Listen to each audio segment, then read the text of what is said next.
जय हिंद, जय भारत। एक बार फिर से आपका हार्दिक स्वागत है, अभिनंदन है। आज हम आपके लेकर आए हैं एक बहुत बड़ी क्लास जिसका नाम है महामैराथन। आज आपके लिए अगर बात की जाए तो फर्स्ट महामैराथन करवाई जाएगी।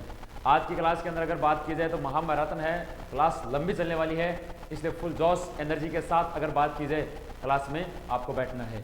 आज के जो प्रश्न रहने वाले हैं बेटा वो बहुत शानदार प्रश्न है। और महामैराथन कब की जाती है? महामैराथन तब की जाती है जब हमें थोड़ा बहुत ऐसा लगे कि हाँ हमें कुछ आ रहा है या कुछ आने लग गया है। इस महामैराथन क्लास के माध्यम से मैं आपको बताना चाहता हूँ कि आने वाली जो एग्जाम है आर्मी की, इसके अंदर आपको देखने को मिलेगा कि किस प्रकार से महामैराथन से क्वेश्चन उठने वाले हैं। मैं कह रहा हूँ ऑप्शन तक चेंज नहीं होंगे।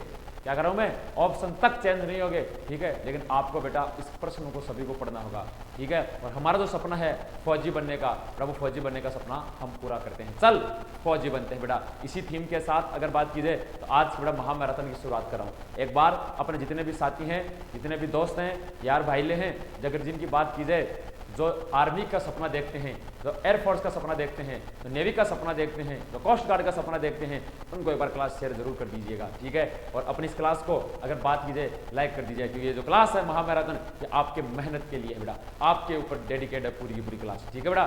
तो आज के सेशन की शुरुआत करते हैं और इस पूरी क्लास का PDF है वो आपको डिफेंस जीके टेलीग्राम चैनल पर अवेलेबल हो जाएगा और उसको आप ज्वाइन कर लें, ठीक है। इसके अलावा अगर बात की जाए तो डिफेंस जीके यूट्यूब चैनल है, अगर जिसे अभी तक अपने नहीं जुड़ा है वो जुड़ जाएं। और अगर बात की जाए तो अपने चैनल को सब्सक्राइब कर दें और लाइक कर, अगर बात की जाए बेल आइकन दबा दें ताकि समय समय पर नोटिफिकेशन आपको अवेलेबल होता रहे, ठीक है बेटा। तो चलिए बगैर टाइम वेस्ट किए हुए चल फौजी बनते हैं थीम के साथ आज के सेशन की शुरुआत करते हैं। आज के सेशन की बात की जाए, आज के सेशन का जो पहला प्रश्न है, आज के सेशन का जो पहला प्रश्न है कि हमारे राष्ट्रीय ध्वज के मध्य स्थित धर्म चक्र, जिसे हम चक्र के नाम से जानते हैं, उसका रंग है वो कौन सा है? मतलब राष्ट्रीय ध्वज तिरंगा है, राष्ट्रीय ध्वज तो तिरंगा है। तिरंगे की मैं बेटा बात करूं तो उसके अंदर चक्र किस रंग का है? सागरी नीला रंग का है, नेवी ब्लू रंग का है, ब्लू रंग का है या हरा रंग का है, ठीक है। तो चार कलर दे रखे हैं, आपको बताना वो रंग कैसा है। तो आप याद रखना बेटा कैसा कलर का है? Navy blue. तो अगर बात की जाए नेवी ब्लू भी आ सकता है, अगर नेवी ब्लू नाम नहीं है तो बेटा हल्का नीला भी आ सकता है। तो नेवी ब्लू है वह चक्कर का क्या है बेटा? वर्तमान में चिन्ह है। आपको पता है ऊपर ऊपर बेटा सबको बताइए कौन सा रंग होता है? केसरिया, ठीक है, तिरंगे में। और बीच में कौन सा रंग होता है? सफेद। अगर नीचे नीचे कौन सा रंग होता है? हरा।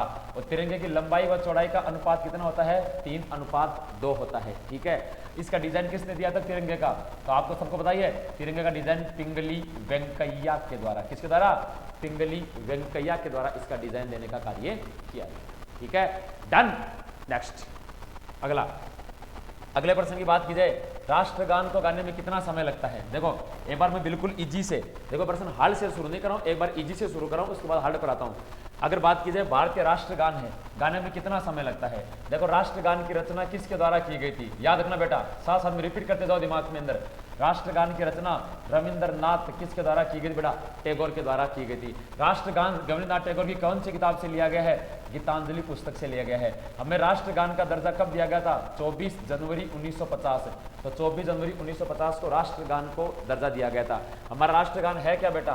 राष्ट्रगान है जन गण मन। क्या है? जन गण मन। राष्ट्रगान को गाने में कितना समय लगता है? 52 सेकंड का समय लगता है। अगर शॉर्ट में गाना हो, अगर बात की जाए संक्षिप्त में, शॉर्ट में गाना हो बेटा, तो शॉर्ट में गाने में कितना समय लगता है? 20 सेकंड का समय लगता है। ये नॉर्मल से प्रश्न है बेटा राष्ट्रगान की, आई होप सबको पता है। एक लाइन और याद रखोगे कि पहली बार राष्ट्रगान कब गाया गया था? याद रखना बेटा, पहली बार राष्ट्रगान की बात की जाए तो पहली बार राष्ट्रगान है ये वर्ष 1911 के अंदर बात की जाए तो कलकत्ता में गाया गया था। कलकत्ता अधिवेशन, कांग्रेस पार्टी का कौन सा अधिवेशन था? कलकत्ता अधिवेशन था। उसके अंदर अगर बात की जाए पहली बार राष्ट्रगान गाने का कार्य किया गया था। राष्ट्रगान का किस्सा खत्म बेटा, यहां से राष्ट्रगान का कोई प्रश्न आपका गलत नहीं होगा बेटा, कर देंगे सारे के सारे।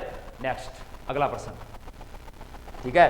अगला प्रश्न देखिएगा बेटा, अगर बात की जाए भारत का राष्ट्रीय पुष्प, अगर बात की जाए फूल की बात की जाए, ठीक है, क्या बात कर रहा है? अगर बात की जाए राष्ट्रीय पुष्प या फूल कौन सा है? बताओ, गुलाब का फूल है, कमल का फूल है, गेंदा फूल है या सूरजमुखी फूल है?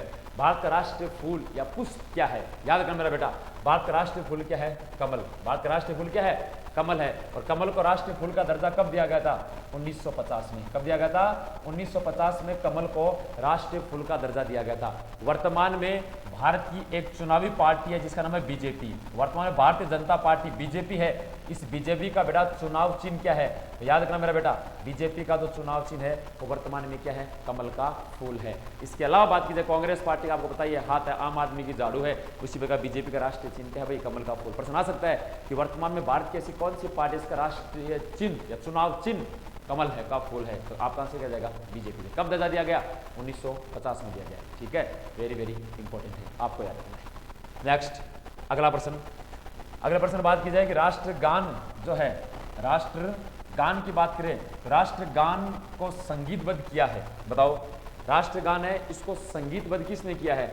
रविंद्रनाथ टैगोर ने किया है, वायुसेना बैंड ने किया है, राम सिंह ने किया है, इसमें से कोई नहीं। इसका मतलब क्या है? इसका मतलब है कि राष्ट्रगान लिखने वाले जो थे वो रविंद्रनाथ टैगोर थे, लेकिन जिस राष्ट्रगान को आज हम सुनते हैं, जिस राष्ट्रगान को जिस लय में अपन गाते हैं या एक संगीत के रूप में जो गाते हैं, वो किसने किया था? अब बताना, रविंद्रनाथ टैगोर ने किया, वायु बैंड ने किया, राम सिंह ने किया, या इसमें से कोई नहीं? सभी के सभी बच्चे अगर बात की जाए तो कमेंट करके बताओगे इसका सही उत्तर क्या होगा। देखो मैं क्या कह रहा हूँ, आपका लगभग मैं बात को 90% के दिमाग में यही प्रश्न आया कि रविंद्रनाथ टैगोर होगा। नहीं बेटा, रविंद्रनाथ टैगोर नहीं होगा, इसका होगा राम सिंह। कौन होगा? राम सिंह। यह आपकी एग्जाम के लिए प्रश्न इंपॉर्टेंट है। प्रश्न बन सकता है कि राष्ट्रगान लिखने वाला रविंद्रनाथ टैगोर थे, लेकिन इसको संगीत के रूप में प्रवर्धित करने वाला जो बंदा था, उस बंदे का नाम था राम सिंह। क्या नाम था बेटा? राम सिंह था। कर देंगे सारे? Very good, well done. जोश, चल फौजी बनते हैं थीम के साथ अपन को बेटा जोश बरकरार रखना है। ठीक है, नेक्स्ट। देश की तीनों सेनाओं का बताओ बेटा। देश की जो तीनों सेनाएं हैं, एयरफोर्स, नेवी, आर्मी, देश की जो तीनों सेनाएं हैं उसका सबसे बड़ा जो कमांडर है वो कमांडर कौन होता है? तीनों सेनाएं कौन कौन सी? एक तो बेटा आर्मी, कौन है? आर्मी। दूसरी बात की जाए तो नेवी। तीसरी बात की जाए तो इंडियन एयरफोर्स।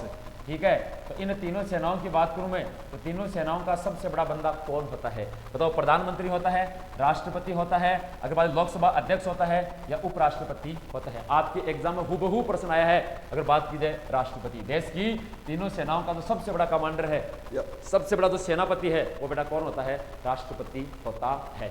ठीक है, अब देखो आर्मी की बात करूं, आर्मी का सबसे बड़ा बंदा क्या कहलाता है बेटा? जनरल। एयर नेवी का सबसे बड़ा बंदा क्या कहलाता है? एडमिरल। एयरफोर्स का सबसे बड़ा बंदा क्या कहलाता है? Air chief marshal. क्या कहलाता है? एयर चीफ मार्शल कहलाता है। ठीक है, अब बात करें आर्मी डे। आर्मी डे कितनी तारीख को आता है? 15 जनवरी को। नेवी डे कितनी तारीख को आता है? 4 दिसंबर को। एयरफोर्स डे कितनी तारीख को आता है? 8 दिसंबर को, सॉरी 8 अक्टूबर को। 8 अक्टूबर को मनाया जाता है। और तीनों सेनाओं का सबसे बड़ा सेनापति राष्ट्रपति होता है। वर्तमान में राष्ट्रपति कौन है? तो वर्तमान में राष्ट्रपति है द्रौपदी मुर्मू। कौन है? द्रौपदी मुर्मू की बात की जाए वर्तमान में हमारे देश की प्रेसिडेंट या राष्ट्रपति हैं। अगर बात करूं फर्स्ट राष्ट्रपति की तो देश का पहला राष्ट्रपति कौन था? डॉक्टर राजेंद्र प्रसाद। कौन थे? डॉक्टर राजेंद्र प्रसाद की बात करूं तो देश के भारत के प्रथम प्राइम मिनिस्टर या सॉरी प्रेसिडेंट राष्ट्रपति थे। ठीक है, भारत की पहली महिला राष्ट्रपति की पूछ ले, फर्स्ट फीमेल राष्ट्रपति प्रतिभा देवी सिंह पाटिल। कौन थी? प्रतिभा देवी सिंह पाटिल। ठीक है, तो देश की तीनों सेनाओं के क्या होते हैं बेटा? राष्ट्रपति कमांडर होते हैं। अभी हाल ही के अंदर भारत सरकार के द्वारा एक नया पद चीफ ऑफ डिफेंस स्टाफ, एक नया पद चीफ ऑफ डिफेंस स्टाफ शुरू किया गया है। चीफ ऑफ डिफेंस का मतलब होता है सीडीएस। एक सीडीएस का पद शुरू किया है और देश के पहले जो सीडीएस थे उसका नाम क्या था? अगर बात की जनरल विपिन रावत। क्या नाम था? विपिन रावत देश के पहले सीडीएस थे। लेकिन प्रेजेंट के सीडीएस की बात करूं तो अगर बात की जाए वो है अनिल चौहान। कौन है? वर्तमान में देश के वर्तमान सीडीएस की बात की जाए तो देश के वर्तमान सीडीएस कौन है? अनिल चौहान है।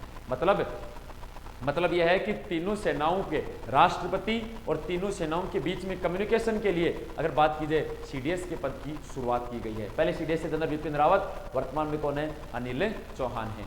अब तीनों सेनाओं के अध्यक्षों की बात करूं तो आर्मी का जनरल कौन है वर्तमान में? जनरल मनोज पांडे है। ठीक है, एडमिरल कौन है? एडमिरल की बात की जाए तो अगर बात की जाए आर हरि कुमार हैं। और एयर चीफ मार्शल की बात की जाए वी.आर. चौधरी। कौन है? वी.आर. चौधरी। ठीक है, इतना सेना से जुड़ा याद रख लेना, हर एक प्रश्न आपकी एग्जाम में सेना से जुड़ा हुआ आया है। नेक्स्ट प्रश्न नंबर 7 की ओर बढ़ते हैं बेटा। भारत का राष्ट्रीय पशु बाघ। भारत का राष्ट्रीय पशु बाघ का अन्य नाम है वो किस नाम से जाना जाता है? भारत का राष्ट्रीय पशु जो टाइगर है, इस टाइगर को हम और अन्य किस नाम से जानते हैं बताओ? रॉयल बंगाल टाइगर के नाम जानते हैं, पैंथर के नाम से जानते हैं, धारीदार बाघ के नाम जानते हैं, इनमें से कोई नहीं। प्रश्न क्या है कि राष्ट्रीय पशु जो बाघ है, ठीक है, बाघ का वैज्ञानिक नाम क्या है? आपको बाघ का कौन सा नाम पूछ ले, आपके एग्जाम में कई बार प्रश्न पूछ लेता है कि बाघ का वैज्ञानिक नाम, याद करना मेरा बेटा, बाघ का वैज्ञानिक नाम है पैंथेरा टाइग्रिस। बाघ का वैज्ञानिक नाम क्या है? पैंथेरा टाइग्रिस बाघ का वैज्ञानिक नाम है, ठीक है। और इसका जो नया अन्य नाम है उसको रॉयल बंगाल टाइगर के नाम जानते हैं। किसके नाम जानते हैं? रॉयल बंगाल टाइगर के नाम से जानते हैं। भारत में सबसे ज्यादा टाइगर मध्य प्रदेश राज्य में है, इसलिए मध्य प्रदेश राज्य को टाइगर स्टेट के नाम से जानते हैं। आपसे प्रश्न पूछ ले कि टाइगर स्टेट के नाम से किसे जानते हैं, तो बताओ बेटा, टाइगर जो स्टेट है वो किसको कहते हैं? टाइगर जो स्टेट है वो मध्य प्रदेश राज्य को कहा जाता है। इसके अलावा अगर बात की जाए तो बंदा है कैलाश सांकला, जिसे टाइगर मैन ऑफ इंडिया, आपसे प्रश्न पूछ ले, टाइगर मैन ऑफ इंडिया किसे कहते हैं? तो टाइगर मैन ऑफ इंडिया के नाम से किसे जानते हैं? कैलाश सांकला। किसको कहते हैं? कैलाश सांकला की बात की जाए तो इसे टाइगर मैन ऑफ इंडिया के नाम से जाना जाता है। टाइगर से पहले भारत का राष्ट्रीय पशु क्या था? तो टाइगर से पहले की बात की जाए बेटा तो भारत का राष्ट्रीय पशु था एशियाई शेर। क्या था? एशियाई शेर की बात करूं तो बेटा भारत का राष्ट्रीय पशु था किससे पहले? टाइगर से पहले, ठीक है। तो इतनी बेटा जो जानकारी है वो आपको याद रखनी है, क्योंकि आप भी एक बेटा अपने पिता के टाइगर हैं, ठीक है। और आपके पिता को गर्व होना चाहिए कि मैंने एक टाइगर को पाला है, और ये वो टाइगर है जो देश के अंदर न रहकर, देश के बॉर्डर पर रहकर, देश के जो जितने हैं, जो अगर देश के जो अगर बात कीजिए बॉर्डर पर रहकर तो अंदर दुश्मनी करने की कोशिश करते हैं, उनका क्या करता है बेटा? शिकार करने का कार्य करता है, ठीक है। बढ़ते हैं नेक्स्ट क्वेश्चन की ओर। अगर नेक्स्ट क्वेश्चन देखिए बेटा, नेक्स्ट क्वेश्चन की बात की जाए, कथकली किस राज्य का है? देखो, एक तो कथकली की बात की जाए, कथकली बेटा क्या है, कौन सा नृत्य है? कथकली की बात की जाए, कथकली है बेटा शास्त्रीय नृत्य। कौन सा नृत्य है? शास्त्रीय नृत्य है कथकली। अब कथकली की बात की जाए, उसका संबंध किस राज्य से है बताओ? केरल से है, आंध्र प्रदेश से है, ओडिशा से है, कर्नाटक से। कथकली के बताना बेटा, ठीक है। तो कथकली का संबंध किससे हो जाएगा? केरल से। कथकली का संबंध किससे हो जाएगा? केरल से। और वर्तमान में शास्त्रीय जो नृत्य हैं उनकी संख्या कितनी है? 8 है। तो प्रश्न पूछ सकता है कि शास्त्रीय नृत्य की संख्या कितनी है? तो शास्त्रीय नृत्य की संख्या 8 है। इसमें कथकली है, उसका संबंध कहां से हो जाएगा? केरल से हो जाएगा, ठीक है। इसके अलावा आपसे प्रश्न पूछ ले, जैसे मान लो पूछ ले कुचिपुड़ी, तो आपसे प्रश्न पूछेगा कि कुचिपुड़ी का संबंध किससे है? तो आंध्र प्रदेश से। कुचिपुड़ी का संबंध किससे हो जाएगा? आंध्र प्रदेश से हो जाएगा। कथक पूछ रहे कि कथक का संबंध किससे है? तो कथक का संबंध है उत्तरी भारत, उत्तर प्रदेश बोल दो, या दूसरे शब्दों में बात कहूं तो उत्तरी भारत से हो जाएगा, ठीक है। अगर बात की जाए कथकली की, तो कथकली का संबंध कौन से राज्य से है? एक सत्रिया पूछ ले, कई बार पूछ लेता है कि सत्रिया का संबंध किससे है? तो सत्रिया का संबंध भारत के कौन से राज्य से हो जाएगा? असम। कौन से राज्य से हो जाएगा? असम राज्य से हो जाएगा। तो ऐसे मोस्ट इंपॉर्टेंट आपको 8 शास्त्रीय नृत्य आपको बेटा याद रखने हैं, सीधा संबंध आपसे पूछता है, ठीक है बेटा। नेक्स्ट अगला प्रश्न। अगले प्रश्न की बात की जाए तो कुचिपुड़ी भारत के किस राज्य का नृत्य? देखो जस्ट अभी हम चर्चा की थी हमने, ये बेटा अभी जस्ट चर्चा हमने की थी कि कुचिपुड़ी की बात करें। अगला तो कुचिपुड़ी मैंने बता दिया भारत के कौन से राज्य का नृत्य है? आंध्र प्रदेश का। नोट लगाकर याद कर लेना, जो 8 शास्त्रीय नृत्य हैं, 8 बेटा जो शास्त्रीय नृत्य हैं, इन 8 शास्त्रीय नृत्यों को याद कर लेना, वेरी वेरी वेरी इंपॉर्टेंट है बेटा। और 8 में कोई भी एक आ जाएगा। कथकली पूछ ले, मोहिनी अट्टम पूछ ले, अगर बात की जाए तो सत्रिया पूछ ले, इसके अलावा बात की जाए कुचिपुड़ी पूछ ले, ठीक है, कथक पूछ ले, तो कोई भी आपको एक लोक नृत्य शास्त्रीय नृत्य का नाम देगा और संबंधित राज्य का नाम पूछता है। ज्यादा कथकली, इसके अलावा मोहिनी अट्टम, इसके अलावा कुचिपुड़ी, ये बेटा ज्यादातर पूछने का काम किए जाते हैं। आई होप इतना आप सबको याद हो गया होगा, ठीक है बेटा। नेक्स्ट अगला प्रश्न देखो बेटा, नेक्स्ट प्रश्न की बात करते हैं। अगला है कि निम्नलिखित में से भारत का प्रसिद्ध नृत्य लंबाड़ी, ठीक है, याद रखिएगा बेटा, आया हुआ प्रश्न है कि भारत का प्रसिद्ध लोक नृत्य, यह शास्त्रीय नृत्य नहीं है, शास्त्रीय नृत्य की संख्या तो 8 ही है। अब लोक नृत्य की बात कर रहा है, लोक नृत्य है उसका नाम है लंबाड़ी। तो भारत का लोक नृत्य लंबाड़ी का संबंध किस राज्य से है? लंबाड़ी कौन से राज्य का लोक नृत्य? केरल का है, आंध्र प्रदेश का है, मिजोरम का है, अगर बात की जाए कर्नाटक है। जल्दी से सारे के सारे बच्चे कमेंट करके बताइए कि लंबाड़ी है वो भारत के किस राज्य का लोक नृत्य है। ठीक है बेटा, लंबाड़ी, लंबाड़ी की बात कर रहे हैं। ठीक है, आई होप नया नया नाम लग रहा होगा आपको। लंबाड़ी की बात की जाए, भारत के आंध्र प्रदेश राज्य का, कौन से राज्य का है? आंध्र प्रदेश राज्य का लोक नृत्य है जिसका नाम है लंबाड़ी। ठीक है, अगर बात की जाए मिजोरम की राजधानी आइजोल, कर्नाटक की राजधानी बेंगलोर, केरल की राजधानी तिरुवनंतपुरम, आंध्र प्रदेश की राजधानी अमरावती, अगर बात की जाए विशाखापट्टनम, अगर बात की जाए क्या हो जाएगी? कुर्नूल हो जाएगी। नेक्स्ट क्वेश्चन की बात की जाए, अगला है पंडित रविशंकर। देखो ये प्रश्न है ना, तुम अभी प्रश्न है ये, इस प्रश्न को आप गांठ बांधकर या रामबाण के रूप में कैसे भी आप समझो, इस प्रश्न को याद कर लो, आएगा किसी की आ जाए, टेक्निकल में आ जाए, जीडी में आ जाए, कलरक में आ जाए, एनए में आ जाए, मुझे नहीं पता, आएगा। ठीक है, वेरी वेरी सदाबहार प्रश्न है। पंडित रविशंकर का संबंध किस वाद्य यंत्र से है? पंडित रविशंकर कौन सा वाद्य यंत्र बजाते हैं? सितार, शहनाई, मृदंगल, अगर बात की पाकवज, ठीक है, क्या बजाते हैं? सितार, शहनाई, पखावज या मृदंग की अगर बात की जाए तो निम्नलिखित में से जो अगर बात की जाए तो पंडित रविशंकर का संबंध हो जाएगा। तो जल्दी से सभी के सभी बच्चे कमेंट करके बताओ कि पंडित रवि जो शंकर है इसका संबंध है वो किससे है? कमेंट करके बताओ सारे के सारे बच्चे, फटाफट कमेंट करो बेटा।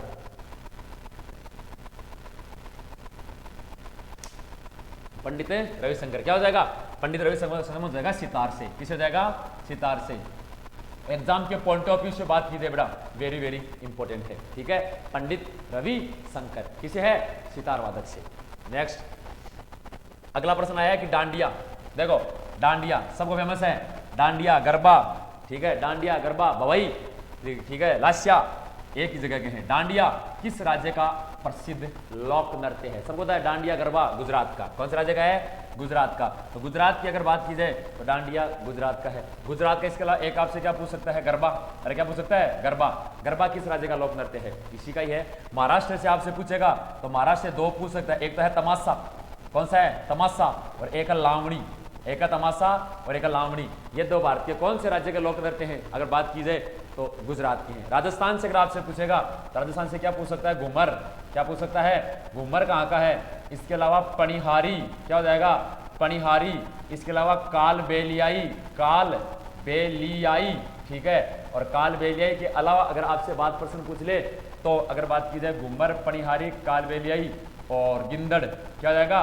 गिंदड़, जो अभी पर वर्तमान में होली पर खेली जा रही है। ठीक है, ये जो प्रसिद्ध लोक नृत्य हैं ये कौन से राज्य के बेटा? राजस्थान राज्य के। ठीक है, इंपॉर्टेंट है। महाराष्ट्र का लावणी और अगर बात की जाए तमाशा, खोपड़ी में बैठा लेना। ठीक है, नेक्स्ट अगला प्रश्न है कि झारखंड का पाइक है। देखो पाइक क्या है? पाइक आपसे पूछ रहा है क्या है तो झारखंड से संबंधित। किससे संबंधित है? झारखंड से संबंधित है। लेकिन अब आपसे प्रश्न पूछ रहा है कि है क्या वो? देखो झारखंड से संबंधित है पाइका। पाइका एक लोकगीत है, एक लोक नृत्य है, एक वाद्य यंत्र है जो झारखंड में अक्सर बजाया जाता हो, या फिर चित्रकला है जो अक्सर झारखंड के चित्रकारों के द्वारा अगर बनाने का कार्य किया जाता हो। जल्दी से कमेंट के बताइए बेटा पाइका का संबंध किससे है? ठीक है बेटा, पाइका बताओ बेटा। लोकगीत है, लोक नृत्य है, वाद्य यंत्र है या चित्रकला है? ठीक है, तो देखो ये तो दो हो ही नहीं सकते। ठीक है, ये तो आप मान चलो, क्योंकि पर्टिकुलर स्टेट का नाम दे रहा है तो पर्टिकुलर स्टेट में कोई वाद्य यंत्र नहीं बजाया जाता। दो तो ऑप्शन कट हो गई। अब या तो लोकगीत होगा या लोक नृत्य होगा। तो इसका मतलब थोड़ा सा अगर बात की जाए दिमाग पर जोर डालिएगा, अगर बात की जाए लोक नृत्य हो जाएगा। झारखंड की बात की जाए, झारखंड की राजधानी क्या हो जाएगी? रांची। और झारखंड की भाषा पूछ ले तो झारखंड के अंदर कौन सी भाषा बोली जाती है? हिंदी। कौन सी भाषा बोली जाती है? हिंदी भाषा बोलने का कार्य किया जाता है। पाइका याद कर लो, पाइका झारखंड का लोक नृत्य है। नेक्स्ट अगला है निम्नलिखित में से कौन सा वाद्य यंत्र सबसे प्राचीन, मतलब सबसे पुराना वाद्य यंत्र पूछ रहा है। ठीक है, सबसे पुराना वाद्य यंत्र पूछ रहा है। सितार है, तबला है, वीणा है, सरोद है। सबसे पुराना वाद्य यंत्र है। देखो आपने अगर थोड़ी बहुत हिस्ट्री वगैरह पढ़ी तो आप देखोगा सितार और तबला है, सितार व तबला है। इसका आविष्कार तो किसने किया था? अमीर खुसरो ने। और किसने किया था? इसका आविष्कार तो अमीर खुसरो ने किया था। कौन था अमीर खुसरो? अमीर खुसरो अलाउद्दीन खिलजी का दरबारी था। किसका दरबारी था? अलाउद्दीन खिलजी का दरबारी। उसका नाम क्या था? अमीर खुसरो। उन्होंने सितार और तबला वादक का आविष्कार किया था। अमीर खुसरो की बात की जाए तो इसे तोता ए हिंद के नाम से जानते हैं। किसके नाम जानते हैं? तोता ए हिंद के नाम से जाना जाता है। अब बात आ रहा है सबसे पुराना वाद्य यंत्र है। थोड़ा सा दिमाग लगाओ, विद्या की देवी सरस्वती माँ, उसके हाथों में क्या होती है? वीणा। इसका मतलब अगर बात की जाए तो सबसे प्राचीन वाद्य यंत्र क्या हो जाएगा बेटा? वीणा हो जाएगा। ठीक है, और ये भी याद कर लें, तबला और सितार वादक का आविष्कार किसने किया था? अमित खुसरो के द्वारा किया गया था। ठीक है, नेक्स्ट अगला हरिप्रसाद चौरसिया। हरिप्रसाद चौरसिया, जैसे पंडित रविशंकर पढ़ा था, पंडित रविशंकर का संबंध सितार से था, उसी प्रकार से अगर बात की जाए तो हरिशंकर जो चौरसिया है, इसका संबंध किससे है? सितार से है, शहनाई से है, तबला से है या बांसुरी से है? आपको बताना है कि हरि प्रसाद चौरसिया का संबंध किससे है। जल्दी से बेटा कमेंट कर कर बताया जाए कि हरि प्रसाद चौरसिया का संबंध, जैसे पंडित रविशंकर का बताया आपने सितार से, उसी प्रकार तो बांसुरी किससे हो जाएगा? बांसुरी से। एग्जाम के अंदर आया हुआ प्रश्न है। देखो बेटा, ज्यादा आपको कुछ नाम वगैरह याद नहीं रखने हैं, जैसे पंडित रविशंकर हो गया, हरिप्रसाद चौरसिया हो गया, बिस्मिल्लाह खां हो गया। ठीक है, तो ऐसे गिने चुने 10 नाम हैं, 10 नाम है जो अलग अलग वाद्य यंत्र बजाते हैं। अगर वो 10 नाम पर अपन याद कर लेते हैं तो कोई दिक्कत नहीं है बेटा, सीधा सॉल्यूशन है। 2 याद कर लिए, पंडित रविशंकर और हरिप्रसाद चौरसिया। चौरसिया किससे किससे रिलेटेड है? बांसुरी से रिलेटेड है। नेक्स्ट अगला, दिल्ली का स्मारक। दिल्ली के किस स्मारक को ताजमहल की पूर्वगामी इमारत कहते हैं? पूर्वगामी का मतलब ताजमहल जैसी पहले, ताजमहल बनने से पहले पूर्वगामी इमारत का मतलब समझ लें, पूर्वगामी या पूर्ववर्ती, मतलब ताजमहल बनने से पहले ताजमहल जैसी दिखने वाली इमारत किसके कहते थे? बताओ। अगर बात की जाए दिल्ली के अंदर है बड़ा वो सदर सफरजंग का मकबरा, मोती मस्जिद, हुमायूं का मकबरा या उपयुक्त में से कोई नहीं। याद रखना, हुमायूं का मकबरा। हुमायूं का जो मकबरा है ना बेटा, इसे ताजमहल की पूर्ववर्ती बोल दो या पूर्वगामी इमारत कहते हैं, मतलब उस जैसी दिखती थी। अगर आपसे प्रश्न पूछ ले कि जैसे ताजमहल का नाम है तो आपसे प्रश्न पूछ ले कि दक्षिण भारत का ताजमहल किसको कहते हैं? दक्षिण भारत का ताजमहल, तो याद रखना बेटा, दक्षिण भारत का ताजमहल की बात की जाए तो कहते हैं बेटा बीबी का मकबरा। बीबी का जो मकबरा है, इस बीबी के मकबरे को दक्षिण भारत का क्या कहते हैं? ताजमहल के नाम से जाना जाता है। अब बीबी का मकबरा कहाँ पर है? औरंगाबाद में है। कहाँ पर है? औरंगाबाद में है। और इसका निर्माण किसने करवाया था? बीबी का मकबरा है, इस बीबी का मकबरे का निर्माण करवाया था औरंगजेब ने। किसने करवाया था? औरंगजेब ने अपनी पत्नी की याद में, और औरंगजेब की पत्नी का नाम था रबिया दुर्रानी। इसकी याद में इसने दक्षिणी भारत के औरंगाबाद, जिसे वर्तमान में संभाजी नगर के नाम से जानते हैं बेटा, उस शहर की अगर बात की जाए तो वहां पर बीबी के मकबरे का निर्माण करवाया था, जिसे दक्षिण भारत का ताजमहल कहते हैं। और ताजमहल की पूर्वगामी इमारत किसको कहते हैं? हुमायूं का मकबरा, जो कहां पर है बेटा? दिल्ली के अंदर है। हुमायूं और औरंगजेब दोनों का संबंधी मुगल शासक से, किसे है? मुगलों से हो जाएगा। ठीक है, नेक्स्ट अगला, नोबेल पुरस्कार की शुरुआत किस वर्ष से हुई थी? नोबेल पुरस्कार पूछ रहा है बेटा, दुनिया का सबसे बड़ा पुरस्कार नोबेल पुरस्कार है। देखो, विश्व का सबसे बड़ा पुरस्कार है, किसका? विश्व का सबसे बड़ा पुरस्कार, तो विश्व का सबसे बड़ा पुरस्कार कौन सा है? नोबेल पुरस्कार है। ठीक है, जो कौन सा देश देता है? स्वीडन देश देता है। ठीक है, कितनी तारीख को देता है? 10 दिसंबर को देता है। शुरुआत कब हुई थी? 1901 से। कब हुई थी? नोबेल पुरस्कार की शुरुआत 1901 से हुई थी। स्वीडन देश में देते हैं, 10 दिसंबर को देते हैं, क्योंकि 10 दिसंबर के दिन 10 दिसंबर का संबंध अल्फ्रेड नोबेल से है। ठीक है, और अगर सॉरी, और यह विश्व का क्या है बेटा? सबसे बड़ा पुरस्कार है।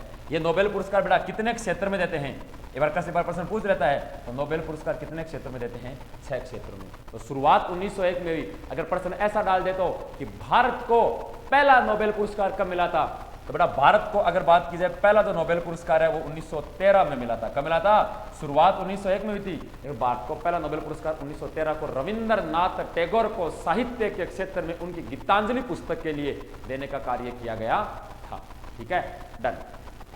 नेक्स्ट प्रश्न नंबर अगर बात की जाए, नेक्स्ट पराक्रम के लिए दिया जाने वाला सबसे बड़ा पुरस्कार, ऐसा सीधे शब्दों में मैं कहूं तो सबसे बड़ा सैन्य पुरस्कार बताना है। पराक्रम बोल दो, या मैं दूसरे शब्दों में कहूं तो सबसे बड़ा सैन्य पुरस्कार कौन सा है? तो आपको बताइए सबसे बड़ा सैन्य पुरस्कार कौन सा है?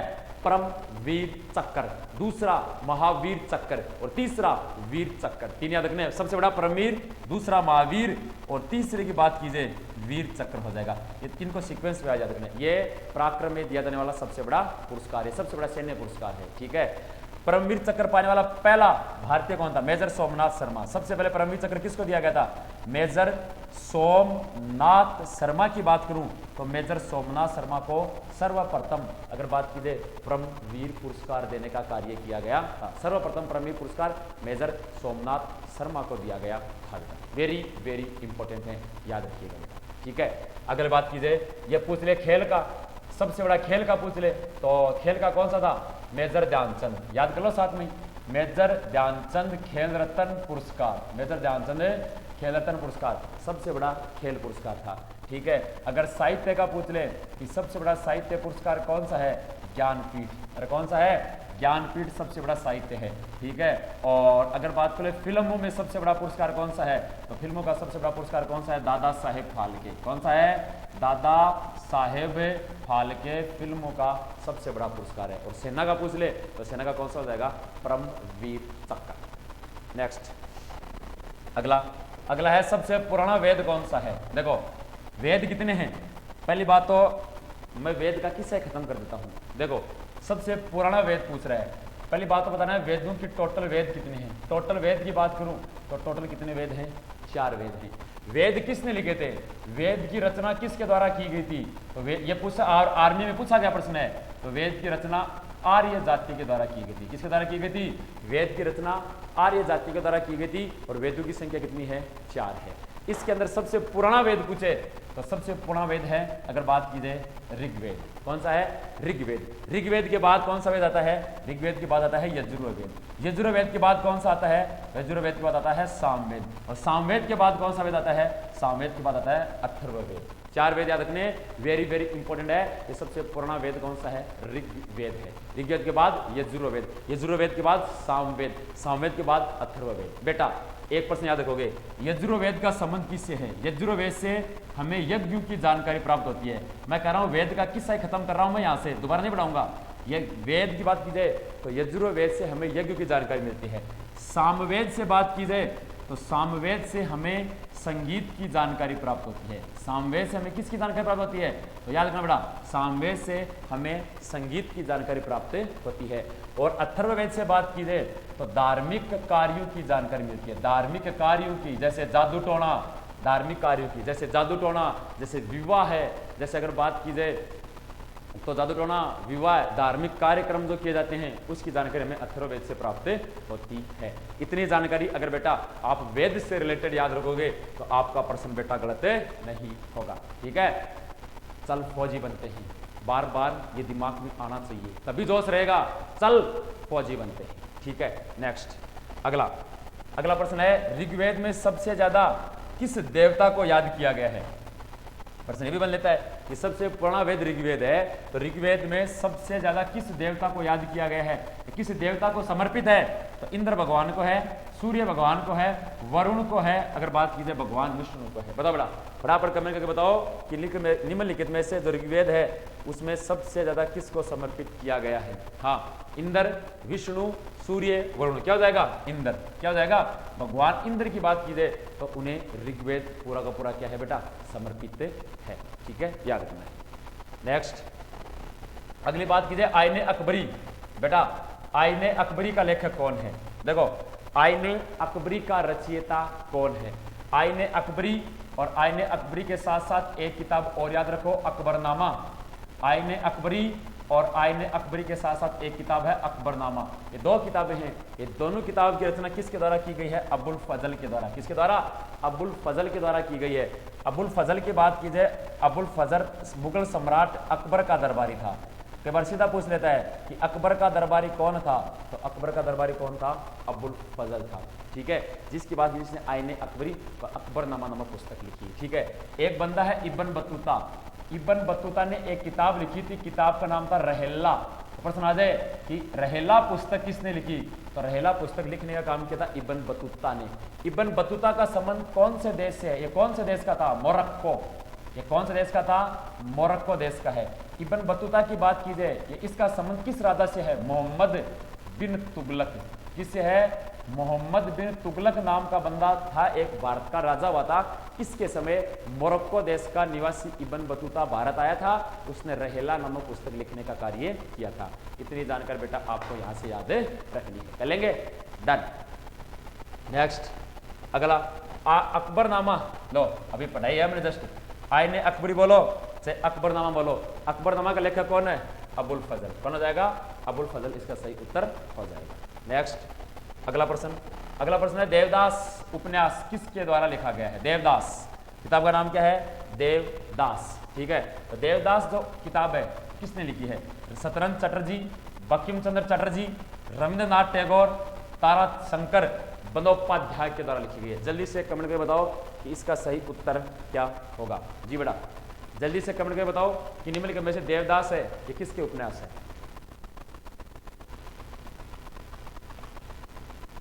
हाँ शाबाश, क्या होगा?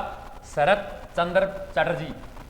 तो शरत चंद्र चटर्जी की बात कीजिए तो इसका संबंध किससे हो जाएगा? देवदास से हो जाएगा। देखो रविन्द्रनाथ टैगोर की बात की जाए तो गौरा, इसके अलावा चित्रा, इसके अलावा गीतांजलि। ठीक है, बंकिम चंद्र चटर्जी की बात की जाए तो बंकिम चंद्र चटर्जी कौन सी पुस्तक है? आनंद मठ। अरे कौन सी पुस्तक है? आनंद मठ पुस्तक है। ठीक है, नेक्स्ट अगला है जय जवान जय किसान जय विज्ञान का नारा किसने दिया? जय जवान जय किसान जय विज्ञान का नारा किसने दिया? तो जय जवान जय किसान जय विज्ञान का नारा यह दिया गया था 1998 में, सॉरी 1999 में। कब दिया गया था? 1999 में। कब दिया गया था? जब हमने कारगिल, सॉरी एक मिनट, वन सेकेंड, अगर बात की जाए तो यह अभियान जय जवान जय किसान और सॉरी जय विज्ञान का पूछ रहा है। हाँ, इसकी अगर बात की जाए यह 1998 के अंदर जब हमने दूसरा परमाणु परीक्षण किया था। 1998 के अंदर जब हमने कौन सा? राजस्थान के जैसलमेर जिले के पोखरण में दूसरा परमाणु जो टेस्ट किया था, उसके समय बेटा जय जवान जय किसान जय विज्ञान का नारा दिया गया था। और देने वाला जो बंदा था, बंदे का नाम था अटल बिहारी वाजपेयी। क्या नाम था? अटल बिहारी वाजपेयी के द्वारा दिया गया था। ठीक है, पंडित जवाहरलाल नेहरू ने कौन सा नारा दिया है? आराम हराम है। तो आपसे प्रश्न पूछ ले, आराम हराम है का नारा किसने दिया? पंडित जवाहरलाल नेहरू ने। बाल गंगाधर तिलक ने कौन सा नारा दिया है? स्वराज्य मेरा जन्मसिद्ध अधिकार है। स्वराज्य मेरा जन्म सिद्ध अधिकार है। तो स्वराज्य मेरा जन्म सिद्ध अधिकार है, यह नारा किसने दिया है? तो इस नारे की अगर बात की जाए अटल बिहारी बाल गंगाधर तिलक के द्वारा दिया गया। लेकिन कई बार पूछ लेता है कि जय जवान जय किसान, सिर्फ इतना ही पूछ ले कि जय जवान जय किसान का नारा किसने दिया? LBS लाल बहादुर शास्त्री ने। किसने दिया था? लाल बहादुर शास्त्री ने तो सिर्फ जय जवान जय किसान का नारा दिया था। और कब दिया था? 1965 में, जब भारत और पाकिस्तान का युद्ध हुआ उस समय जय जवान जय किसान का नारा दिया। इसके आगे एक शब्द जय विज्ञान है, वो किसने जोड़ा? वो अटल बिहारी वाजपेयी के द्वारा जोड़ने का कार्य किया गया। ठीक है, नेक्स्ट अगला देखो, अगली बात क्या? इंकलाब जिंदाबाद। ठीक है, इंकलाब जिंदाबाद। बेटा ये जब नारा आता है ना, इंकलाब जिंदाबाद का जब नारा आता है ना, तो खून दौड़ने लगता है, खून ऐसे खोलने लगता है कि अगर दुश्मन आ जाए तो दुश्मन की मैं छक्के छुड़ा दूंगा। बेटा इंकलाब जिंदाबाद का नारा किसने दिया था? ठीक है, तो बताओ इंकलाब जिंदाबाद किसने कहा था? बाल गंगाधर तिलक ने, सुभाष चंद्र बोस ने, चंद्रशेखर आजाद ने या भगत सिंह? तो आप सबको बताइए इसका आंसर क्या होगा? भगत सिंह। क्या होगा? भगत सिंह की अगर बात की जाए, इसने नारा दिया था कौन सा? इंकलाब जिंदाबाद का नारा दिया था। ठीक है, बाल गंगाधर तिलक की मैं बता चुका हूं, इन्होंने स्वराज्य मेरा जन्मसिद्ध अधिकार का नारा दिया था। सुभाष चंद्र बोस की बात की जाए तो इसने दिल्ली चलो का नारा दिया। सुभाष चंद्र बोस ने किसका नारा दिया? दिल्ली चलो का नारा दिया। सुभाष चंद्र बोस ने किसका नारा दिया? सुभाष चंद्र बोस ने जय हिंद का नारा दिया। सुभाष चंद्र बोस की अगर बात की जाए, तुम मुझे खून दो, तुम मुझे खून दो, मैं तुम्हें आजादी दूंगा, मैं तुम्हें आजादी दूंगा का नारा दिया। ठीक है, तुम मुझे खून दो, मैं तुम्हें आजादी दूंगा का नारा देने का कार्य किया। ये तीन नारे हैं, ये नेताजी सुभाष चंद्र बोस के द्वारा देने का कार्य किया गया था। ठीक है, भगत सिंह को किसके नाम से जानते हैं? शहीद ए आजम। किसके नाम जानते हैं? शहीद ए आजम। तो शहीद ए आजम के नाम से किसे जानते हैं? सुभाष चंद्र बोस को, सॉरी भगत सिंह को। सुभाष चंद्र बोस को क्या कहते हैं बेटा? नेताजी। क्या कहते हैं, इसे नेताजी के नाम से जानते हैं। बाल गंगाधर तिलक की बात की जाए तो इसे बेताज बादशाह, क्या कहते हैं इसे, बेताज बादशाह। इसके अलावा इन्हें कहते हैं लोकमान्य, क्या कहते हैं, लोकमान्य। इन्हें कहते हैं असंतोष का जनक, किसका जनक, असंतोष का जनक के नाम से भी जाना जाता है। तो इतनी जानकारी बेटा इस प्रश्न से रिलेटेड आपको याद रखनी है, ठीक है। नेक्स्ट अगला प्रश्न, अगला प्रश्न देखिए बेटा, अगला प्रश्न है दिल्ली चलो। जस्ट मैंने अभी चर्चा किया आपके सामने, जय हिंद, दिल्ली चलो, तुम मुझे खून दो, मैं तुम्हें आजादी दूंगा का नारा किसने दिया, सबको बताइए किसके द्वारा दिया गया था। अगर बात कीजिए सुभाष चंद्र बोस के द्वारा। मैंने नेहरू जी का बता दिया, नेहरू जी ने कौन सा दिया था, आराम हराम है का नारा दिया, ठीक है। भगत सिंह का आपको बताइए इंकलाब जिंदाबाद का नारा दिया था। लाला लाजपत राय ने क्या कहा था, go back Simon commission, Simon commission वापस जाओ, साइमन कमीशन वापस जाओ का नारा किसने दिया था, तो साइमन कमीशन वापस जाओ का नारा दिया था लाला लाजपत राय ने। भगत सिंह ने इंकलाब जिंदाबाद, सुभाष चंद्र बोस ने दिल्ली चलो, जय हिंद, तुम मुझे खून दो, मैं तुम्हें आजादी दूंगा। पंडित जवाहरलाल नेहरू ने आराम हराम है का नारा दिया। नेक्स्ट अगला प्रश्न, किसने कहा था कि आओ हम वेदों की ओर पुनः लौटें, अर्थात वेदों की ओर लौटो, वेदों की ओर लौटो का नारा किसने दिया था, बताओ बेटा, वेदों की ओर लौटो का नारा किसने दिया, Swami Dayanand Saraswati. Very very important है। तो स्वामी दयानंद सरस्वती ने कहा था कि वेदों की ओर लौटाओ, क्योंकि हमारा जो देश है वह वेस्टर्न विदेशी फॉरेन का जो कल्चर है, हमारा देश के लोग हैं वो वर्तमान में फॉरेन का कल्चर अपना रहे हैं। इसलिए स्वामी दयानंद सरस्वती ने कहा कि फॉरेन का कल्चर अपनाने की जरूरत नहीं है, वापस इंडिया आ जाओ, इंडिया का कल्चर अपनाओ, अर्थात वेदों को अपनाओ, वेदों से सीखो, वेदों से जानो, और वेद आपके जीवन में परिवर्तित करके रख देंगे। वेदों की संख्या कितनी है, 4, जो आर्य जाति के लोगों के द्वारा लिखी गई थी, ऋग्वेद, यजुर्वेद, सामवेद, अथर्ववेद। और सबसे पुराना वेद मैंने आपको बता दिया, सबसे पुराना वेद कौन सा था, ऋग्वेद था, ठीक है।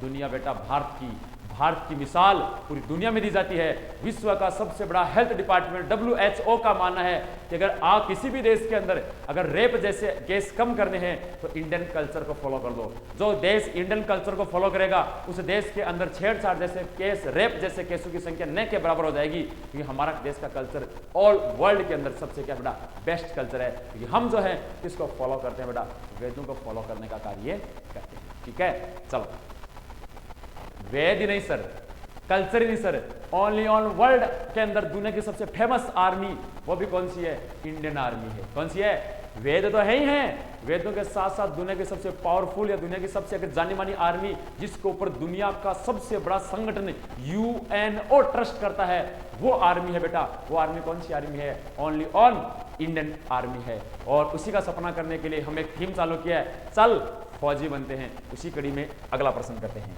ठीक है बेटा। चलिए, जय जवान जय किसान, मैंने जस्ट आपको पीछे बढ़ा दिया, ये प्रश्न मैंने आपको बढ़ा दिया, जय जवान जय किसान मैंने जस्ट बताया था। किसने दिया था जय जवान जय किसान का नारा, लाल बहादुर शास्त्री ने। किसने दिया था, लाल बहादुर शास्त्री। और जय विज्ञान शब्द किसने जोड़ा था, तो जय विज्ञान शब्द जोड़ा था अगर बात कीजिए अटल बिहारी वाजपेयी ने, अटल बिहारी वाजपेयी ने। बेटा, माउंट एवरेस्ट पर जाने वाली प्रथम भारतीय महिला, माउंट एवरेस्ट पर जाने वाली पहली भारतीय महिला का नाम, ठीक है। तो माउंट एवरेस्ट पर जाने वाली पहली भारतीय महिला का नाम है बछेंद्री पाल। क्या हो जाएगी, बछेंद्री पाल। और लगातार 2 बार जाने वाली, लगातार 2 बार जाने वाली, तो लगातार 2 बार जाने वाली प्रथम भारतीय महिला का नाम पूछे तो लगातार 2 बार जाने वाली प्रथम भारतीय महिला का नाम है संतोष यादव। और अगर बात कीजिए माउंट एवरेस्ट पर जाने पहली महिला का नाम पूछे तो पहली महिला का नाम हो जाएगा बछेंद्री पाल। और अगर विकलांग महिला पूछ ले कि भारत की पहली ऐसी विकलांग महिला कौन सी है जब माउंट एवरेस्ट पर जाकर आई, तो विकलांग महिला का नाम है अरुणिमा सिन्हा। अरे महिला का नाम क्या है, अरुणिमा सिन्हा। भारत की पहली ऐसी विकलांग महिला है जो माउंट एवरेस्ट पर जाकर आई थी। माउंट एवरेस्ट कौन से देश के अंदर है बेटा, माउंट एवरेस्ट नेपाल देश में है। दुनिया का क्या है, सबसे ऊंचा पर्वत है। क्या है, सबसे ऊंचा पर्वत है। और ऊंचाई कितनी है, 8,848 मीटर इसकी क्या है, ऊंचाई है, ठीक है। वेरी वेरी इंपॉर्टेंट, याद रखिएगा बेटा। नेक्स्ट अगला प्रश्न, आर्य समाज की स्थापना किसके द्वारा की गई थी। देखो बड़ा सीधा प्रश्न पूछता है कि निम्नलिखित में से आर्य जो समाज है उसकी स्थापना किसने की? स्वामी दयानंद स्वामी विवेकानंद ने की थी, राजा राममोहन राय ने की थी, स्वामी दयानंद सरस्वती ने की थी और बंकिम चंद्र चटर्जी के द्वारा की। तो बड़ा आर्य समाज की स्थापना किसके द्वारा की गई थी? जल्दी से कमेंट करके बताया जाए कि आर्य समाज की स्थापना किसने की थी? स्वामी विवेकानंद ने, राजा राममोहन राय ने, और अगर बात की जाए स्वामी दयानंद सरस्वती ने, और अगर बात की जाए तो बंकिम चंद्र चटर्जी ने। किसने की बेटा? हाँ शाबाश, किसने की? स्वामी दयानंद सरस्वती ने। तो स्वामी दयानंद सरस्वती बात की जाए तो इनके द्वारा आर्य समाज की स्थापना की गई थी। नाम जब स्वामी विवेकानंद का आता है, नाम जब स्वामी विवेकानंद का आता है तो इनकी एक बात याद आती है, उठो जागो और तब तक मत रुको जब तक लक्ष्य की प्राप्ति ना हो जाए। तो बेटा हम निकल पड़े हैं फौजी बनने के लिए, अब तब तक रुकना नहीं है, थकना नहीं है, बैठना नहीं है जब तक हमें लक्ष्य की प्राप्ति नहीं हो जाती। नेक्स्ट आर्य समाज की हो गई। तो आर्य समाज की स्थापना किसने की? स्वामी दयानंद सरस्वती के द्वारा आर्य समाज की स्थापना की गई। लेकिन बेटा प्रश्न उल्टा डाल दे कि ब्रह्म समाज की स्थापना किसने की? दोनों समाज याद रखोगे, very very very important. Arya Samaj की स्थापना स्वामी दयानंद सरस्वती, लेकिन ब्रह्म समाज की बात की जाए तो ब्रह्म समाज की स्थापना किसके द्वारा की गई थी? राजा राममोहन राय। किसके द्वारा? राजा राममोहन राय के द्वारा अगर बात की जाए तो ब्रह्म समाज की स्थापना करने का कार्य किया गया था। नेक्स्ट अगला है खालसा पंथ की स्थापना किसने की? देखो बड़ा बहुत इंपॉर्टेंट है ये, ब्रह्म समाज, आर्य समाज, खालसा पंथ है। तो बताओ बड़ा खालसा जो पंथ है इसकी स्थापना किसने की थी? गुरु नानक ने, गुरु गोविंद सिंह ने, गुरु अर्जुन देव ने। ठीक है, गुरु नानक की बात की जाए सिख धर्म के पहले गुरु थे, गुरु गोविंद सिंह सिख धर्म के 10वें गुरु थे। गुरु अर्जुन देव की बात की जाए, गुरु अर्जुन देव 5वें गुरु थे। और अगर बात की सिख धर्म में टोटल गुरु की बात करूं तो सिख धर्म में टोटल गुरु कितने हुए थे? 10। अरे कितने हुए थे? 10। अब आपको बताना है कि खालसा पंथ की स्थापना किसके द्वारा करने का कार्य किया गया था? गुरु नानक, गुरु अर्जुन देव, गुरु गोविंद सिंह या इनमें से कोई नहीं। ठीक है, तो एकता बनाए रखने के लिए, सिख धर्म में एकता बनाए रखने के लिए 10वें गुरु गुरु गोविंद सिंह के द्वारा, सिख धर्म में एकता बनाए रखने के लिए सिख धर्म के 10वें गुरु गुरु गोविंद सिंह के द्वारा किसकी स्थापना की गई थी? खालसा पंथ की स्थापना की गई थी। और गुरु नानक है, गुरु नानक को सिख धर्म का संस्थापक कहते हैं। आपसे प्रश्न पूछ ले कि सिख धर्म का संस्थापक किसको कहते हैं? गुरु नानक को कहते हैं। सिख धर्म का सबसे पवित्र ग्रंथ क्या है? तो सिख धर्म का सबसे पवित्र ग्रंथ है गुरु ग्रंथ साहिब। क्या नाम है? गुरु ग्रंथ साहिब की बात करूं तो गुरु ग्रंथ साहिब सिख धर्म का सबसे पवित्र ग्रंथ है, जिसकी रचना किसके द्वारा की गई? गुरु अर्जुन देव के द्वारा। किसके द्वारा? गुरु अर्जुन देव के द्वारा की गई थी। और गुरु अर्जुन देव के समय ही अगर बात की जाए अमृतसर में स्वर्ण मंदिर का निर्माण हुआ था। तो स्वर्ण मंदिर है उसका निर्माण है, बताओ किसके समय हुआ था बेटा? तो स्वर्ण मंदिर का निर्माण है वो अर्जुन देव के समय किया गया था। ठीक है, याद कर लेंगे सारे के सारे, वेरी गुड। ठीक है, नेक्स्ट अगली अगर बात की जाए तो स्वर्णिम क्रांति का संबंध किससे है? स्वर्णिम क्रांति मतलब अगर बात की जाए सुनहरी क्रांति बोल दो, स्वर्णिम क्रांति बोल दो, सुनहरी क्रांति बोल दो, बात एक ही है। ठीक है, तो खाद्यान्न उत्पादन से है, फल उत्पादन से है, मछली उत्पादन से है, दुग्ध उत्पादन से। दूध उत्पादन से होता है बेटा श्वेत क्रांति। दूध उत्पादन से तो कौन सा है? श्वेत क्रांति, या इसी का दूसरा नाम है ऑपरेशन फ्लड। इसी का दूसरा नाम क्या है? इसी का दूसरा नाम है ऑपरेशन फ्लड। ठीक है, मछली की बात की जाए इसका संबंध है नीली क्रांति। कौन सी क्रांति? नीली क्रांति। खाद्यान्न उत्पादन की बात की जाए तो इसका संबंध है हरित क्रांति से। किससे है? हरित क्रांति। तो हरित क्रांति का संबंध है खाद्यान्न उत्पादन से, श्वेत क्रांति या ऑपरेशन फ्लड का संबंध है दुग्ध उत्पादन से, मछली का है नीली क्रांति से। तो बेटा स्वर्णिम क्रांति का संबंध किससे हो जाएगा? फल फूल उत्पादन, फ्रूट फ्लावर प्रोडक्शन, फल फूल उत्पादन से हो जाएगा। नेक्स्ट क्वेश्चन दीजिए, हरित क्रांति का संबंध किससे था? हरित क्रांति का संबंध किससे था? बताओ बेटा। अगर बात की जाए किसानों को संगठन बनाना, अधिक पेड़ लगाना, अनाज के उत्पादन को दुगुना करना, इनमें से कोई नहीं। सबको पता बेटा हरित क्रांति का संबंध किससे हो जाएगा? अनाज के उत्पादन को दुगुना करना था। हरित क्रांति का जनक किसको कहते हैं भारत में? हरित क्रांति का भारत में जनक कहते हैं डॉक्टर एम एस स्वामीनाथन को। डॉक्टर एम एस स्वामीनाथन की बात करूं तो उसे हरित क्रांति का जनक कहते हैं। भारत में हरित क्रांति की शुरुआत कब हुई थी? 1966-67 में जब हुई। उस समय देश की प्राइम मिनिस्टर कौन थी? इंदिरा गांधी। कौन थी? इंदिरा गांधी थी। ये तो भारत की बात हो गई। अब बेटा एक पॉइंट और याद रख लो, हरित क्रांति खत्म भी हो जाए। विश्व में हरित क्रांति का जनक किसे कहते हैं? पूरे वर्ल्ड में अगर बात की जाए तो हरित क्रांति का जनक किसे कहते हैं? नॉर्मन बोरलॉन्ग को। अरे किसको कहते हैं? नॉर्मन बोरलॉन्ग की बात की जाए तो नॉर्मन बोरलॉन्ग को विश्व में हरित क्रांति का क्या कहते हैं बेटा? जनक। क्या कहते हैं? विश्व में हरित क्रांति का जनक के नाम से नॉर्मन बोरलॉन्ग को जाना जाता है। ठीक है, नेक्स्ट अगला देखिए, आबू पहाड़ियों पर स्थित गुरु शिखर। देखो पर्वत का नाम याद रखना है, गुरु शिखर। गुरु शिखर की बेटा बात की जाए तो आबू, माउंट आबू की जो पहाड़ियां हैं उधर है गुरु शिखर। तो गुरु शिखर है बेटा किस पर्वत श्रृंखला का सबसे ऊंची चोटी है? गुरु शिखर है वह कौन सी ऐसी पर्वतमाला जिसकी सबसे ऊंची चोटी है? सह्याद्री पर्वतमाला की सबसे ऊंची चोटी है, पूर्वांचल पर्वतमाला की सबसे ऊंची चोटी है, अनामयी पर्वतमाला की सबसे ऊंची चोटी है, या अरावली पर्वतमाला की सबसे ऊंची चोटी है? ठीक है बेटा, तो जल्दी से आप कमेंट करके बताओगे कि निम्नलिखित में से आबू पर्वत है, इसकी बात की जाए, इसकी जो गुरु शिखर है ये किसकी सबसे ऊंची चोटी है? क्योंकि गुरु शिखर की बात की जाए राजस्थान के अंदर आती है, राजस्थान के अंदर नो डाउट कौन सी है? अरावली। और अरावली की बात की जाए विश्व की सबसे प्राचीनतम पर्वतमाला है, विश्व की सबसे प्राचीन पर्वतमाला, याद रखिएगा। तो विश्व की सबसे प्राचीन पर्वतमाला की बात की जाए अरावली, और विश्व की सबसे नवीन पर्वतमाला, और विश्व की सबसे नवीन पर्वतमाला की बात करें ना बेटा तो उसका नाम हो जाएगा हिमालय। कहाँ जाएगा? हिमालय। ठीक है, और गुरु शिखर की बात की जाए ये किसकी है भाई? अरावली पर्वतमाला का ही भाग है। ठीक है, नेक्स्ट अगला, निम्नलिखित की अगर बात की जाए, निम्नलिखित में से भारत का सबसे ऊंचा पर्वत शिखर कौन सा है? भारत का पूछ रहा है बेटा। ठीक है, भारत का सबसे ऊंचा पर्वत कौन सा है? देखो माउंट एवरेस्ट की बात की जाए तो विश्व का है, ये तो किसका है बेटा? ये तो विश्व का सबसे ऊंचा पर्वत है। ठीक है, और भारत की पूछ रहा है बेटा तो गॉडविन आमस्टीन, या इसको दूसरे शब्दों में केटू के नाम से भी जानते हैं, गॉड आमस्टीन, या दूसरे शब्दों में कहूं इसे किसके नाम से? केटू के नाम से जाना जाता है। किसके नाम से? गॉड आमस्टीन, या अगर बात की जाए दूसरे शब्दों में केटू के नाम से जाना जाता है।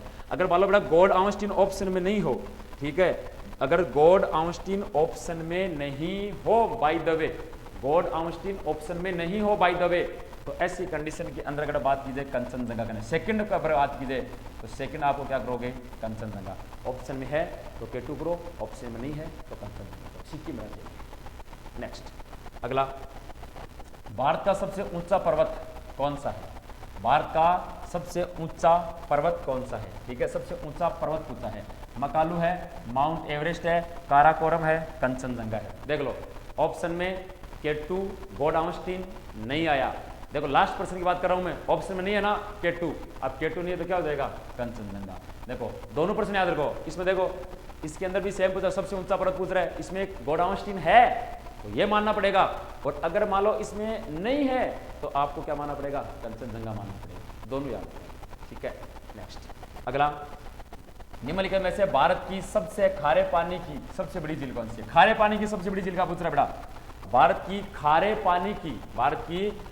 पानी की सबसे बड़ी झील कौन सी है? उसका पानी सबसे ज्यादा खारा होना चाहिए, नमक की मात्रा पूछ रहा है। ठीक है, तो सबसे खारे पानी की झील का नाम है सांबर। क्या नाम हो जाएगा? सांबर भारत की सबसे लवणता युक्त झील है। ठीक है, उसमें सबसे अधिक नमक है। ठीक है, कौन से राज्य में है? तो अगर बात की जाए राजस्थान में। कौन से राज्य में है? चिल्का की बात करूं, चिल्का भारत की सबसे बड़ी झील है। चिल्का भारत की सबसे बड़ी झील है। तो भारत की सबसे बड़ी झील का नाम है चिल्का, और चिल्का झील की बात की जाए तो चिल्का झील भारत के कौन से राज्य में है?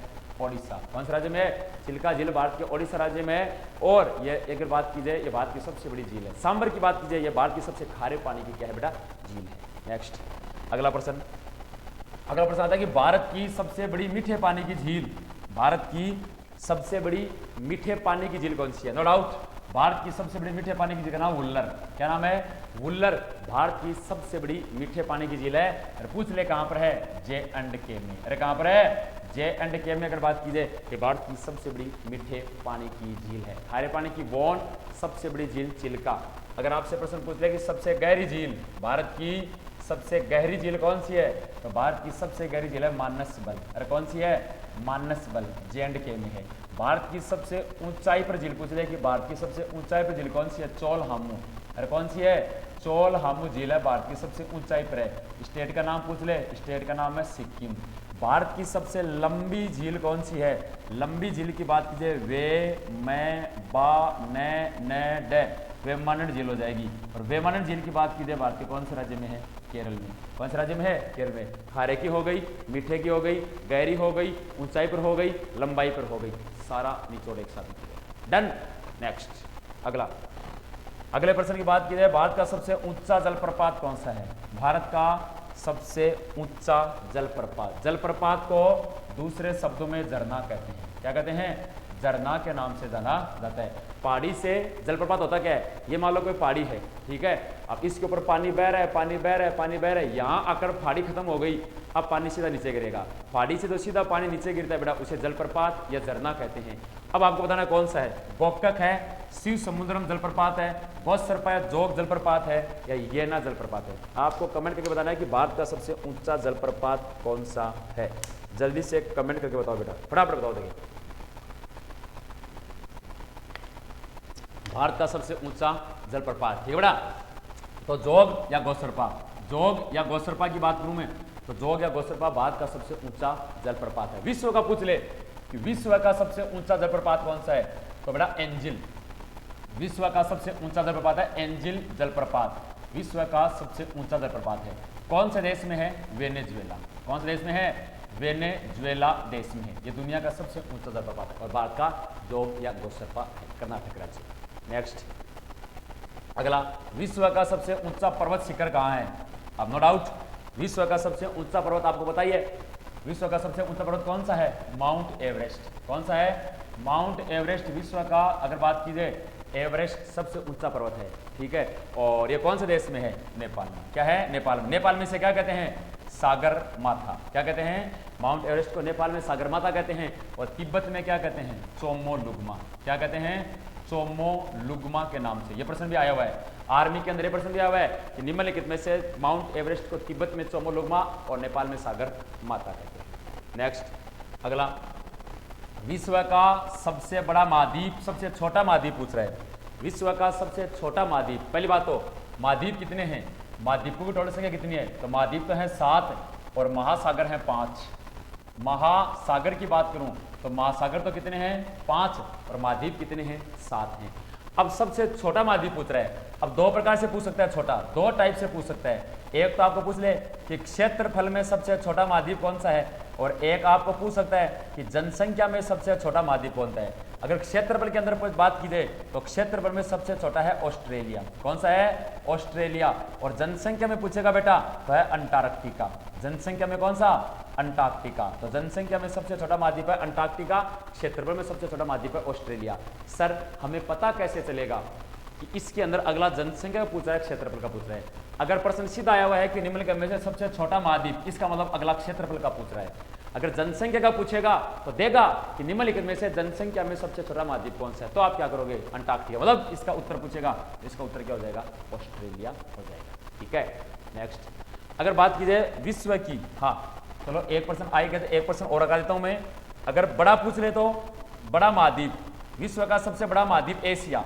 विश्व का सबसे बड़ा महाद्वीप कौन सा है? एशिया। चाहे बात क्षेत्रफल की हो या चाहे बात जनसंख्या की हो, दोनों के अंदर एशिया सबसे बड़ा महाद्वीप है। नेक्स्ट, विश्व की सबसे बड़ी नदी, विश्व की सबसे बड़ी नदी कौन सी है? देखो विश्व की सबसे बड़ी नदी कौन सी है? अमेजन, ठीक है, नील, इसके अलावा जम्बेजी, इसके अलावा मिसिसिपी, मिसौरी। बताओ फटाफट कमेंट करके बताओ विश्व की सबसे लंबी सबसे बड़ी नदी का नाम पूछ रहा अगला। हाँ, विश्व की सबसे लंबी या बड़ी नदी क्या हो जाएगा? नील। क्या हो जाएगा? नील। कौन से महाद्वीप में बहती है नील नदी? अफ्रीका महाद्वीप में। कौन से महाद्वीप में? अफ्रीका। विश्व की दूसरी सबसे लंबी नदी, तो विश्व की सेकंड दूसरी सबसे लंबी नदी की बात की जाए तो दूसरी सबसे लंबी नदी का नाम क्या है? अमेजन। लंबाई में तो है दूसरी, और अमेजन की बात करूं चौड़ाई, चौड़ाई में सबसे चौड़ी नदी है। तो चौड़ाई की बात की जाए तो सबसे चौड़ी नदी है। सबसे छोटी नदी कौन सी है दुनिया की? बड़ी की बात करी तो बड़ा छोटी की बात करनी पड़ेगी। तो दुनिया की सबसे छोटी नदी की बात की है डी नदी। कौन सी है? डी नदी है। कौन से देश में बहती है? अमेरिका। ये विश्व की सबसे छोटी नदी है। तो सबसे बड़ी नदी नील, दूसरी सबसे बड़ी नदी अमेजन, सबसे छोटी नदी अमेजन, सबसे छोटी नदी डी नदी। नेक्स्ट अगला, विश्व का सबसे बड़ा मरुस्थल। देखो मरुस्थल के आपको 5 प्रश्न याद रखने हैं। मरुस्थल के आपको 5 प्रश्न याद रखने हैं। विश्व का सबसे बड़ा मरुस्थल पूछ रहा है। देखो एक आपसे पूछ रहा है अट्टाकामा, एक आपसे पूछ रहा है मोजेव, एक कालाहारी, एक सहारा। तो नो डाउट विश्व का सबसे बड़ा मरुस्थल है सारा। कौन सा है? सारा। कौन से महाद्वीप के अंदर है सारा मरुस्थल? तो विश्व का सबसे बड़ा मरुस्थल है सारा है ये अफ्रीका महाद्वीप में। कौन से महाद्वीप में है? अफ्रीका महाद्वीप में। आपसे प्रश्न पूछ ले कि विश्व का सबसे बड़ा, देखो आपसे प्रश्न पूछ ले कि विश्व का सबसे बड़ा ठंडा मरुस्थल, तो ठंडा मरुस्थल की बात की जाए यह है गोबी। विश्व का सबसे ठंडा मरुस्थल, तो विश्व का सबसे ठंडा मरुस्थल है गोबी मरुस्थल। कौन से देश में है? मंगोलिया देश में। अरे कौन से देश में है? मंगोलिया देश में है। ठीक है। इसके अलावा आपको विश्व का सबसे बड़ा रेतीला मरुस्थल पूछ ले कि विश्व का सबसे बड़ा रेतीला मरुस्थल कौन सा है? तो रुब अल खली। कौन सा? रुब अल खली विश्व का सबसे बड़ा रेतीला मरुस्थल है। कौन से देश में है? सऊदी अरब में। कौन से देश में है? सऊदी अरब देश में है। आपको प्रश्न पूछ लें कि विश्व का सबसे बड़ा रेतीला मरुस्थल, अगर बात करें सबसे ठंडा मरुस्थल, विश्व का सबसे शुष्क मतलब गर्म, विश्व का सबसे शुष्क या गर्म अट्टाकामा मरुस्थल। कौन सा है? अट्टाकामा मरुस्थल। कौन से देश में है? चिली देश में है। कौन से देश में है? चिली देश में है। चार याद रखने। विश्व का सबसे बड़ा सारा अफ्रीका में, विश्व का सबसे ठंडा गोबी मरुस्थल मंगोलिया, सबसे रेतीला रूबल खली सऊदी अरब, शुष्क मरुस्थल अट्टाकामा मरुस्थल चिली देश में है। भारत का सबसे बड़ा मरुस्थल थार, अरे भारत का सबसे बड़ा मरुस्थल थार, वो कहां पर है? राजस्थान में है। एशिया का सबसे बड़ा मरुस्थल, तो एशिया का सबसे बड़ा मरुस्थल है गोबी। कौन सा? एशिया का सबसे बड़ा मरुस्थल पूछे तो एशिया का सबसे बड़ा मरुस्थल गोबी। मरुस्थल की पूरी कहानी खत्म। इतने अगर आपने मरुस्थल याद कर लिए, इतने अगर आपने मरुस्थल याद कर लिए बेटा, तो मरुस्थल की सारी कहानी ही खत्म, या मैं कहूं तो पूरा चैप्टर ही अगर बात की जाए मरुस्थल का क्या हो जाएगा? खत्म हो जाएगा। ठीक है। नेक्स्ट अगला बात की जाए विश्व की सबसे बड़ी खाड़ी कौन सी है? विश्व की अगर बात की जाए सबसे बड़ी खाड़ी कौन सी है? मैक्सिको की खाड़ी है, खंबात की खाड़ी है, पर्सिया की खाड़ी है, हारमुज, जलडमरू। विश्व की सबसे बड़ी खाड़ी पूछ रहा बेटा। कमेंट करके सारे के सारे प्रश्न बताओ कि विश्व की सबसे बड़ी खाड़ी कौन सी है। ठीक है, बताओ बेटा। विश्व की सबसे बड़ी खाड़ी कौन सी जाएगी? क्या बताया? सबसे बड़ी पूछ रहा है क्या? हाँ, तो मैक्सिको की खाड़ी। कौन सी जाएगी? मैक्सिको की खाड़ी विश्व की सबसे बड़ी खाड़ी है। एग्जाम के पॉइंट ऑफ व्यू से इंपॉर्टेंट है, आप इसको याद कर लीजिए। नेक्स्ट अगला बात कीजिए विश्व का कौन सा सागर सबसे छोटा है? ठीक है, अगर महासागर की बात कर रहा है, विश्व का सबसे छोटा महासागर, विश्व का सबसे छोटा महासागर कौन सा है? तो आर्कटिक सागर या आर्कटिक महासागर की बात करूं, ये विश्व का सबसे छोटा महासागर। और सबसे बड़ा पूछ ले तो विश्व का सबसे बड़ा, अगर महासागर की बात करूं तो सबसे बड़ा महासागर है प्रशांत महासागर। और विश्व का सबसे गहरा, तो विश्व का सबसे गहरा महासागर भी कौन सा है? प्रशांत। दोनों आपकी एग्जाम में पूछे गए। विश्व का सबसे बड़ा और विश्व का सबसे गहरा महासागर कौन सा है? तो विश्व का सबसे बड़ा और विश्व का सबसे गहरा महासागर की बात की जाए तो उसका नाम हो जाएगा प्रशांत महासागर। और सबसे छोटा पूछे आर्कटिक महासागर। ठीक है। नेक्स्ट अगला प्रश्न पूछ रहा है कि निम्नलिखित में से किस देश की संसद को अगर बात की जाए तो कांग्रेस के नाम से जाना जाता है? कौन सा ऐसा देश है जिसकी संसद को कांग्रेस कहते हैं? जैसे अमेरिका व ब्राजील देश की संसद है, उसे अगर बात की जाए उसे कांग्रेस कहते हैं। कनाडा के अंदर पार्लियामेंट कहते हैं। कनाडा देश की संसद को क्या कहते हैं? तो कनाडा देश की संसद को पार्लियामेंट कहते हैं। ठीक है। जर्मनी की बात की जाए बुडगेट्स, क्या कहते हैं? इसकी संसद को बुडगेट्स के नाम से जानते हैं। जापान की संसद को डायट कहते हैं। क्या कहते हैं? जापान की संसद है उसको डायट के नाम से जानते हैं। हम कांग्रेस की संसद अमेरिका को कहते हैं। ठीक है। जैसे नेपाल है, नेपाल अपने पड़ोसी याद कर लो बेटा आपने, तो नेपाल है, नेपाल की संसद को कहते हैं राष्ट्रीय पंचायत। क्या कहते हैं? राष्ट्रीय पंचायत कहते हैं। ठीक है। और बात करूँ किसकी? बांग्लादेश की, तो बांग्लादेश की संसद को जातीय संसद कहते हैं। क्या कहते हैं? जातीय संसद। किस देश की संसद को कहा जाता है? तो बांग्लादेश की संसद को कहते हैं। कुछ महत्वपूर्ण है, जैसे हमारे देश में संसद है तो हमारे देश की संसद को क्या कहते हैं? बेटा हमारे देश की संसद को संसदीय कहते हैं। ठीक है। नेक्स्ट अगला प्रश्न, कीवी किस देश का राष्ट्रीय पशु है? देखो कीवी कई बार करते हैं हम, कीवी खिलाड़ी न्यूजीलैंड, किसका हो जाएगा? न्यूजीलैंड का। तो न्यूजीलैंड की बात की जाए तो कीवी न्यूजीलैंड देश का राष्ट्रीय पशु है। ठीक है। ऑस्ट्रेलिया की बात की जाए तो ऑस्ट्रेलिया का है कंगारू। कौन सा है? कंगारू, ठीक है। और इसलिए ऑस्ट्रेलिया को क्या कहते हैं, लैंड ऑफ कंगारू, कंगारुओं की भूमि का देश, लैंड ऑफ कंगारू या कंगारुओं की भूमि का देश किसे कहते हैं, तो कंगारुओं की भूमि का देश किसको कहते हैं, ऑस्ट्रेलिया देश को कहा जाता है। नेक्स्ट अगला प्रश्न है, झूलती हुई मीनार भारत के कौन सी जगह पर है, झूलती मीनार, हिलती मीनार एक ही बात है, गोलकुंडा में है, अगर बात की जाए लखनऊ में है, गोलकुंडा में है, लखनऊ में है, इलाहाबाद में है, अहमदाबाद में, आंसर क्या जाएगा, तो झूलती मीनार की बात की जाए तो झूलती मीनार कहां पर है, अहमदाबाद में। अहमदाबाद के अंदर और क्या है, साबरमती आश्रम, साबरमती आश्रम, तो साबरमती आश्रम की भी अगर बात की जाए तो वो भी कहां पर है बेटा, अगर बात की जाए तो अहमदाबाद में। इसकी स्थापना 1916 में हुई थी, कब हुई थी, 1916 में हुई थी। नेक्स्ट अगर बात की जाए किस भारत के किस राज्य को अगर बात की जाए सिलिकॉन वैली कहा जाता है, वेरी इंपॉर्टेंट, वेरी इंपॉर्टेंट है कि भारत का कौन सा राज्य है जिसे सिलिकॉन वैली के नाम से जानते हैं, ठीक है। हैदराबाद को कहते हैं, कौन से शहर को कहते हैं, सॉरी चेन्नई को कहते हैं, तिरुवनंतपुरम को कहते हैं या बेंगलोर को कहते हैं, बताओ बेटा सिलिकॉन वैली के नाम से किस शहर को जाना जाता है, सिलिकॉन वैली पूछ रहा है बेटा, सिंपल सा प्रश्न पूछ रहा है, 49 नंबर है, सिलिकॉन वैली किसको कहते हैं, बताओ किसको कहते हैं, हाँ शाबाश, क्या जाएगा, बेंगलोर, क्या जाएगा, बेंगलोर को बेटा अंतरिक्ष का शहर भी कहते हैं, अंतरिक्ष का शहर किसको कहते हैं, बेंगलोर को कहते हैं, ठीक है। इसके अलावा अगर बात की जाए भारत का बगीचा किसको कहते हैं, भारत का बगीचा बेंगलोर को कहते हैं, ठीक है। अगर बात की जाए इलेक्ट्रॉनिक सिटी